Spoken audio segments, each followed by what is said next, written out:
Merhaba arkadaşlar. Zeynep Hobi Dünyam kanalıma hoş geldiniz. Sizlerle gördüğünüz bu şirin çantadan yapacağız. Ben bunun iki çeşidini çalıştım. Biri kağıt ip. Çantamı da polyester makrome ipinden ördüm. Şimdi bir de koton iple %100 koton iple çalışacağım arkadaşlar. Bu daha ince. Size hem örnek göstereceğim hem de birlikte koton ipten nasıl oluyor onu da göreceğiz. 2,5 numara tığ. Benim elime bu uyduğu için ben bunu kullanıyorum. Siz 3 numara 2,75'te de yapabilirsiniz arkadaşlar. Hadi modelimize başlayalım. Buradan şu şekilde arkadaşlar sabitleme yaparak 24 adet zincir çekiyoruz. Çok sık olmayacak. Normal orta kararda çekersek sıkı zincirde çalışmak oldukça zor. Onun için normal biraz çok da gevşek yapmayacağız. Orta şekilde zincirimizi çekeceğiz arkadaşlar. 2, 4, 6, 7, 8, 9, 10,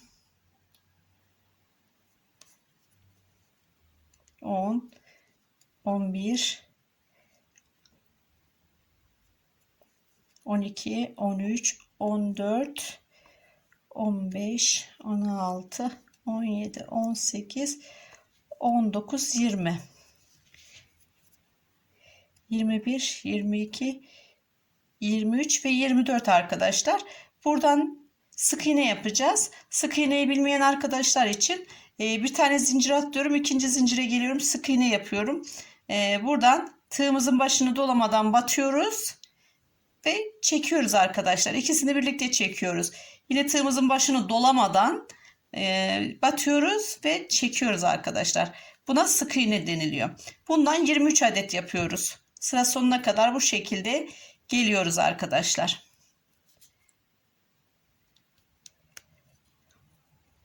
Arkadaşlar sıra sonuna kadar ördüm. En sona geldim arkadaşlar. Buraya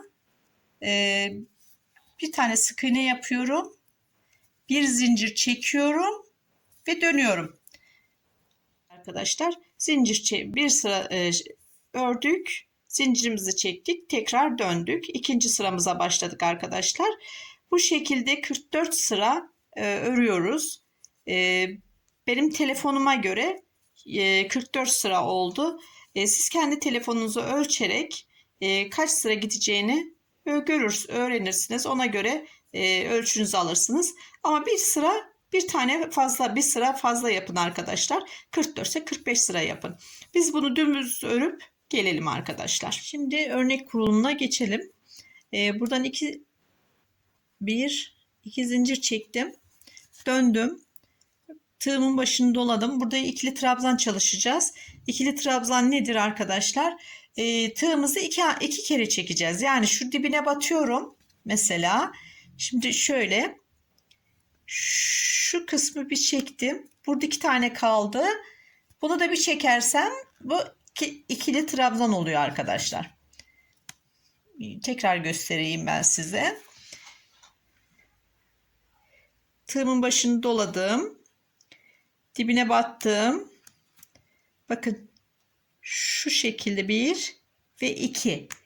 Şurada 3 tane 1, 2, 3 tane ilmeğimiz oldu. Biz önce şunu elimizle tutuyoruz. Şunu şöyle hafif yukarı çekerek bir tane yapıyoruz. İkisini bir alıyoruz. Sonra bu ikiyi birden alıyoruz. Yani şu anda yapmış olduğumuz bir ikili trabzan oldu. Bir tane daha yapıyoruz. Evet, şimdi ikili trabzanımızı yapıyoruz. 2 tane yan yana ikili trabzanı yaptık arkadaşlar. 2 hamlede çekerek ikili trabzan yaptık. Şimdi ne yapıyoruz? Tığımızın başını doluyoruz. Şimdi bu kenar biğimiz. 1, 2 sık iğne atlayıp 3. sık iğnemize 4 adet ya da 5 adet nasıl arzu ederseniz 6 da yapabilirsiniz arkadaşlar bunu. Ben örneğimin daha tok durmasını istiyorum derseniz 6 da yapabilirsiniz. Ben biraz küçük ve şirin olsun, mini minicik olsun diye böyle çıtı pıtı 4 adet yapacağım. Siz 5-6 yapabilirsiniz arkadaşlar. Burada 3 adet 2 tane yaptım. 3 adet ikili trabzan yaptım. Bu da dördüncümüz. Evet, dördüncüyü yaptım. Şimdi arkadaşlar tekrar doladım tığımın başını. 1, 2, üçüncüye tekrar battım. 2 sık iğne atladık. Üçüncüye ikili trabzan yaptım. Yine 4 adet aynı yere 3 tane daha ikili trabzan yapacağım arkadaşlar. Yani bir sık iğne yuvasına 4 adet ikili trabzan yapacağım. Bu şekilde sıra sonuna kadar devam edeceğiz arkadaşlar. Tekrar 1, 2, 3 baktık ve ikili trabzan yaptık. Aynı yere ikili trabzan bir daha yaptık.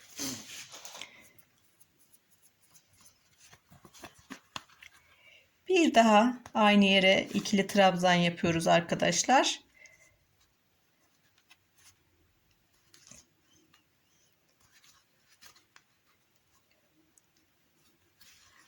Bu şekilde devam edip gideceğiz. Tekrar 1, 2 ve 3. sık iğneye 4 adet ikili trabzan yapıyorum. Evet arkadaşlar, sıra sonuna kadar geldim. Şimdi yine tığımı doluyorum. 1, 2 ve üçüncüye bir ikili trabzan yapıyorum. Şu şekilde. Bu da kenarımızın bir iyisi olacak arkadaşlar. Dikimde kolay olsun. Bu şekilde yaptık. Şimdi bir sık iğne yapıyoruz ve dönüyoruz. Modelimizi bu şekilde tabanını yaptık. Arkadan kurulumunu yapacağız. Şimdi arkadaşlar buraya sık iğne örüyorum. Sık iğneyi daha önce söylemiştim. Tığımızın başını dolamadan batıyoruz ve ikisini birlikte çekiyoruz. Buraya geliyorum. İkinci sık iğnemi yaptım arkadaşlar. Şimdi buradan modelimizi kuruyoruz. Elimi çeviriyorum örgümü ön yüzüne. Bizim orası arkaydı. Şurada dörtlü trabzan yaptık ya arkadaşlar. Bakın 1, 2, 3, 4. 4 adet trabzan yapmıştık, ikili trabzan. Şimdi bunun hemen şuradaki ayağına bir tane sık iğne yapıyorum. Buraya 3 adet sık iğne bu şekilde dolduruyoruz arkadaşlar. Eğer biraz daha tok dursun diyorsanız 4 adet yapın. Ben 4 adet yapacağım şimdi. 3 ve 4. Bu sizin modeli duruş tarzına bakar. Şimdi yine hemen bakın burayı yaptıktan sonra 1, 2, 3 tane kalmıştı. Yine buraya hemen şu köşeye, buraya da hiçbir şey yapmadan, zincir çekmeden direkt batıp 4 tane sık iğne yapıyoruz arkadaşlar. Odaklanma sıkıntısı var mı bilmiyorum ama 2, 3 ve 4 adet arkadaşlar. Bitirdik. Şimdi işimiz yine arka tarafta. Hemen şu 4 tane trabzanın 1, 2, 3, 4 tane trabzanımız vardı burada. Buraya sık iğne ile devam ediyoruz.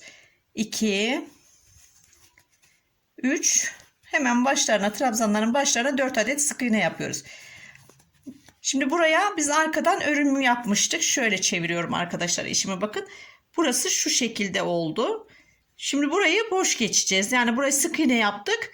Boş geçeceğiz. Tekrar işimi bu şekilde arka yönünü çevirdim. Buradan bakın yine işimi ön tarafa geliyorum. İşimin önünden şuradan hemen ayaktan, şu ayaktan sık iğne yapıyorum. 1, şöyle arkadaşlar şöyle tutalım. Daha net görün. Mesela işimizin ön yüzü. 2, 3, 4 adet sık iğnemi yaptım. İşimi hiç bozmadan yine evet arkadaşlar, şimdi buradan hemen 4 tane sık iğnemi yaptım. Tekrar şu kısma geldim. Şu 1,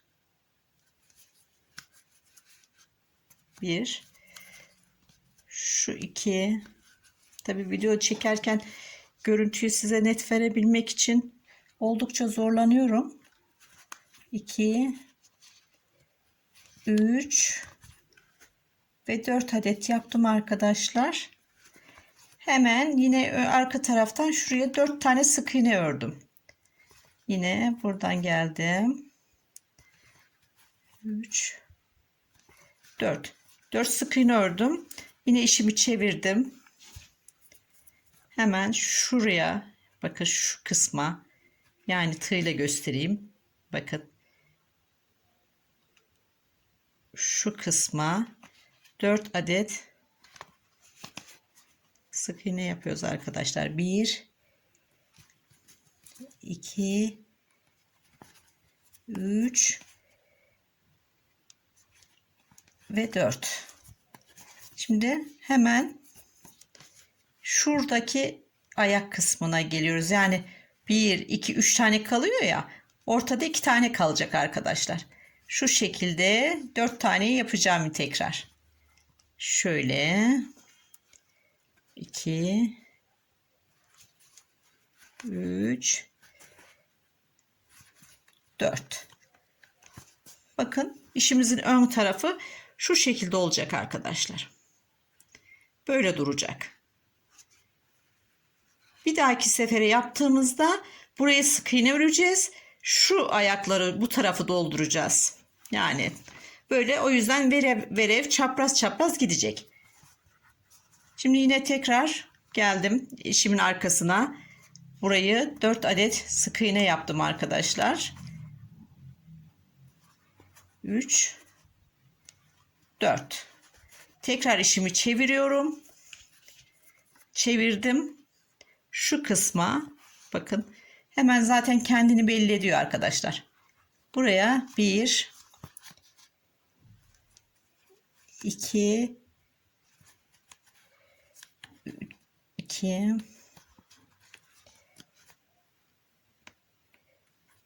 katlar açılmış arkadaşlar burada da. 3 ve 4. Şimdi hemen yanına geliyorum. Buraya yine 4 adet sık iğne. 2 3 ve 4 adet sık iğne ördüm. Şimdi buraya 2 adet sık iğne yapıp kenarımıza bitiriyoruz. Sıramızı bitiriyoruz yani. Kenar kısmını 2 tane sık iğne yapıyoruz arkadaşlar. Bakın bu böyle, bu şekilde modelimiz bu arkadaşlar.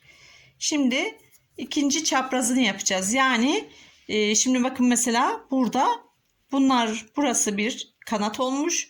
Bunun üzerine şey yapıp hemen yanındakini yapmamız gerekiyor. Böyle çapraz verev gitmesi için bunu da bu şekilde yapacağız. Şimdi buraya 2 zincir çekiyoruz arkadaşlar.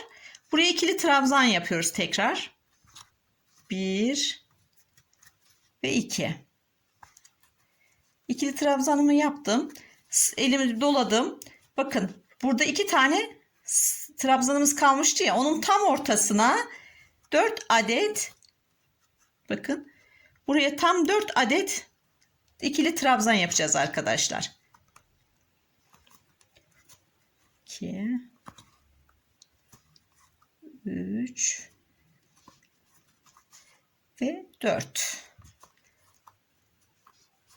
Tığımızı tekrar doluyoruz.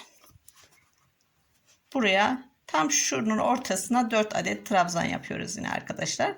Yani şu altta yaptığımız işlemin tekrarını burada yapıyoruz arkadaşlar. Bunu da sıra sonuna kadar böyle bu şekilde yapıp gelelim arkadaşlar. Evet arkadaşlar, sıra sonuna kadar geldim. Şimdi yine tekrar burada 2 adet trabzan yapıyorum ve bu sırayı da bitirmiş oluyorum.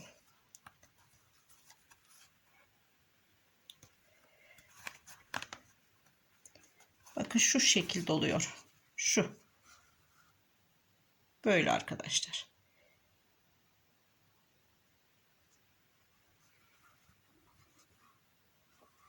Şimdi zincirimizi çekiyoruz. Bir zincir çektik ve döndük arkadaşlar. Buraya şimdi 2 adet sık iğne yapıyoruz.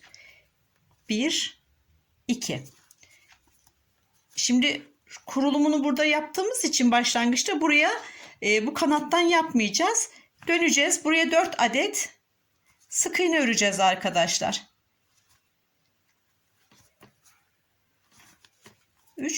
4 tane sık iğnemizi ördük. Bu şekilde işimizi şimdi çeviriyoruz arkadaşlar. Hemen şuradaki ayağa sık iğne 4 adet yapıyoruz. 1 2 3 ve 4. Sonra tekrar bakın şuradaki bu kısma, bakın buraya 4 tane yapıyoruz. 1 2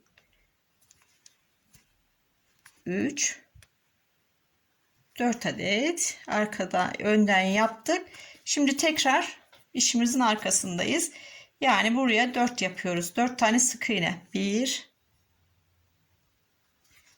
2 3 ve 4. Bakın arkadaşlar işimizi çevirdik. Gördünüz mü? Burada çaprazlamasını yaptık. Yani şu anda 2 adet burada, bir tane burada. Yani şu anda şuraya yapacağız. Ortada boş olanlara böyle yapacağız. Ve biz bunu sıra sonuna kadar şu şekilde yapalım. Devam ediyoruz arkadaşlar. Kaç santim istiyorsanız, ister telefonunuzu ölçerek yapın, ister santim olarak yapın. Yani şöyle katlayacağız çünkü bunu bu şekilde katlanıp buraya gelene kadar modelimizi devam ediyoruz. Bitirdikten sonra görüşmek üzere arkadaşlar. Ben buraya yapıp geliyorum. Evet arkadaşlar, ben çantamızı şu şekilde ördük.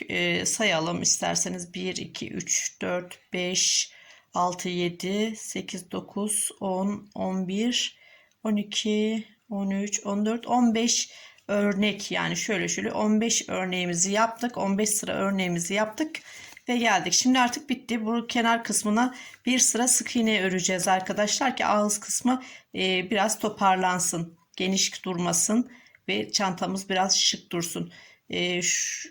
Evet arkadaşlar, şimdi bu şekilde şöyle görüyor musunuz? Odaklanmayı biraz ayarlayalım. Evet, sık iğnemizi yapıyoruz. Burada 2 tane sık iğnemiz var. Oradan sonra arkadaşlar burayı yapmıyoruz. Buradan hemen iç kısma giriyoruz.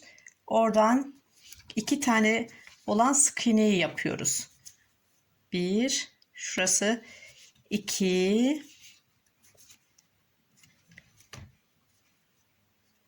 ve 3 tane sık iğnemiz var burada.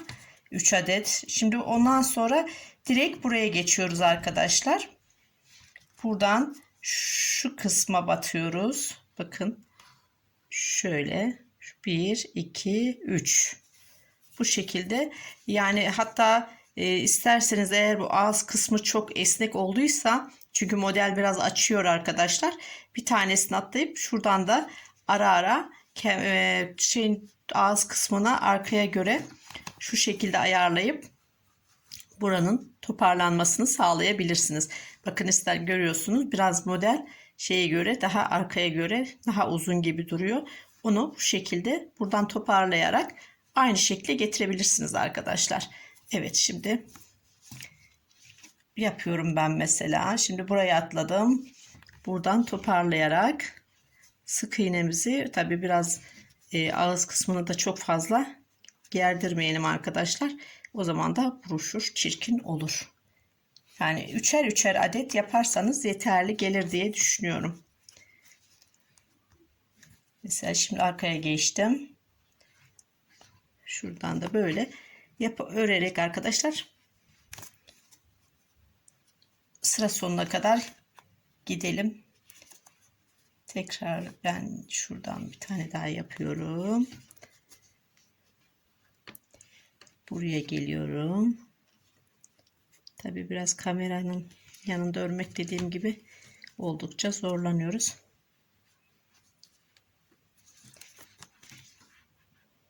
Bir, iç kısmındakine 2 ve 3 arkadaşlar. Bu şekilde ağız kısmında toparlayarak gelelim arkadaşlar. Ağız kısmını şu şekilde sık iğne ile toparladık. Bakın şuraya birleştirdiğimiz zaman eşit şekilde oluyor. Gördüğünüz gibi. Şimdi ipimizi burada kopartıyoruz arkadaşlar. Tığ çantamızın artık birleşimine geçeceğiz. Şimdi bir tane zincir çekiyorum. Son sık iğnemi yaptıktan sonra kesiyorum.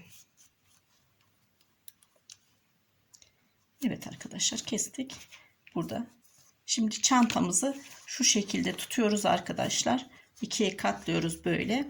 Şuradan, şu kısımdan ip bağlayıp şurada arkadaşlar. Şimdi ipimizi burada sabitleyelim. Biraz uzun bırakıp şu şekilde sabitleyelim arkadaşlar. Bunu hatta şu şekilde araya sıkıştırıp oradan örünce bir kirlilik kalmaz ortada. İşimizi temiz yapmış oluruz. Şimdi burada CC yapıyoruz demiştim. Şimdi buradan kaydırdım. Aralar katlar açılınca sıkıntı. Tekrar yapıyorum arkadaşlar.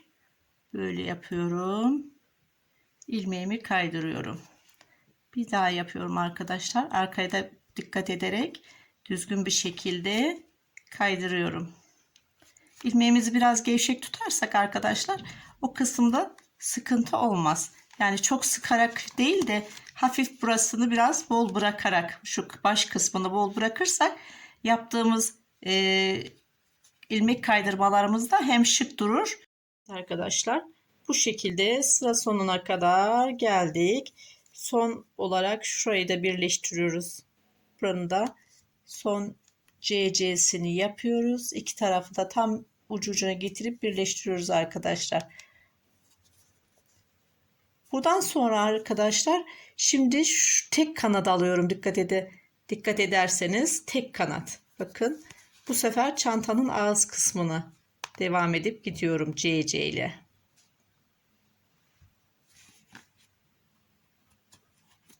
Bakın şuradan tekrar aldım ve CC yaptım. Yine buradan bir tane aldım, arkasını yapmıyorum.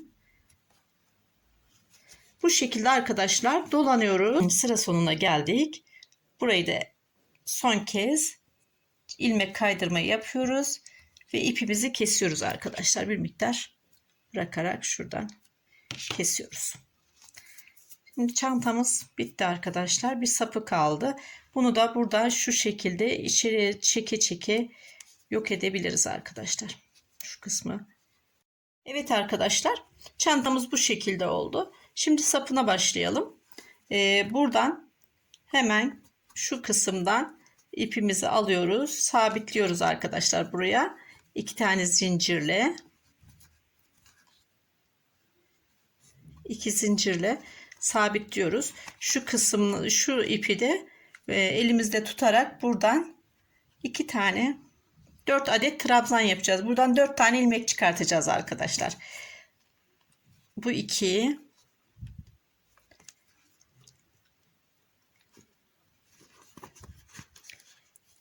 şimdi şuraya geliyoruz.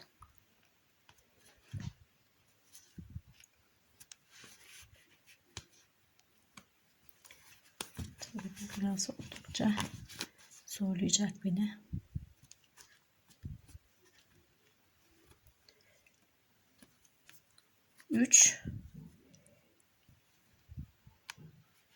Şuradan 4 arkadaşlar. 4 tane trabzanı yaptık. Şimdi 2 zincir çekiyoruz. Kenar zincirimizle birlikte 4 adet oluyor arkadaşlar. Bunu istediğiniz ebatta uzatabilirsiniz. Ne kadar uzunlukta istiyorsanız o şekilde yapabilirsiniz arkadaşlar. Ben ilk kağıt ip çantamı 112 santim yapmıştım. Öbürü 114 santim. Diğer beyaz makrome polyesterden yaptığım çantamı da 112 santim yapmıştım. Yani siz isterseniz kısa da yapabilirsiniz. O tabii ki sizin tercihiniz. Bitireceğim. Şimdi şu şekilde eklemesini de göstereyim size. Dördüncü şeyimi de yaptım. Bunu geliyoruz arkadaşlar. Şu şekilde şuraya getiriyorum. Buradan elime karıştı. Şimdi bir tane buradan alıyorum arkadaşlar. Şu ilmeğimi şöyle dönüyorum. O örüp iğne ile de dikebilirsiniz arkadaşlar. Tığ ile birleştirmek bana zor geliyor diyorsanız. Evet arkadaşlar, telefon çantamızı bitirmiş bulunuyoruz. Güle güle kullanın. İzlediğiniz için teşekkür ediyorum. Kanalıma abone olmadıysanız abone olmanızı rica ediyorum. Beğeni ve yorumlarınızı bekliyorum arkadaşlar. Bir dahaki videomda görüşmek üzere. Hoşça kalın.